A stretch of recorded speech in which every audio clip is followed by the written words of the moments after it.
नमस्कार मंडळी, मी स्नेहल. आज आले होते बाहेर, ते तुम्हाला कळेलच कुठं आले होते ते.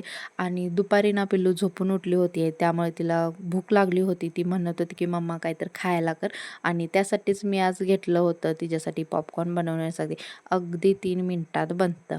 असं नाही की कुकरमध्ये वगैरे आपण लावलं पाहिजे, कशातही बनतात. कढईमध्ये, पातेल्यामध्ये कसे. फक्त पात्याला 5 मिनटं गरम करत ठेवलं होतं आणि 2 मिनिटात रेडी झाले पॉपकॉर्न. 3 मिनिटं पण लागले नाही जास्त जास्त. पिल्लूची रिॲक्शन अशी होती ना, वाव मम्मा हे काय आहे विचारते. तर ती पॉपकॉर्न तिला म्हटलं, तिने हे आधी खाल्लं होतं, पण ती इतकी छोटी होती. आता सगळं कळतं ना तिला, म्हणजे हे काय आहे. तिला असं सगळ्या गोष्टी जाणून घ्यायची खूप सवय आहे. आणि मी एकटीच खात होती, तर अहो म्हणतात की मला पण दे.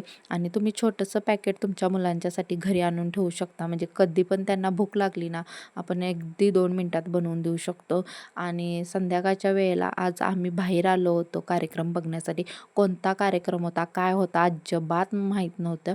तुम्ही म्हणशीला माहीत नव्हतं तर गेली कशाला. जाऊबाई मग आमच्या म्हणल्या की कार्यक्रम आहे, बघण्यासाठी येणार काय. मी तर लगेच 2 पाया तयार झाले. पण जाऊबाईंना पण माहीत नव्हतं की कोणता कार्यक्रम आहे. आणि तिथे गेले तरीही माहीत नव्हतं की कोणता आम्हाला कार्यक्रम आहे, आणि कोणालाच माहीत नव्हतं. पोस्टर वगैरे लावले जातं तर समजतं. अचानक कार्यक्रमचं नियोजन झालं होतं. कॉमेडीचा कार्यक्रम होता आणि व्हिडिओ वगैरे बनवायला अजिबात अलाउड नव्हतं. त्यामुळे व्हिडिओ वगैरे काय मी बनवलं नव्हतं. आजच्यासाठी एवढंच होतं. उद्याच्या व्हिडिओमध्ये भेटू.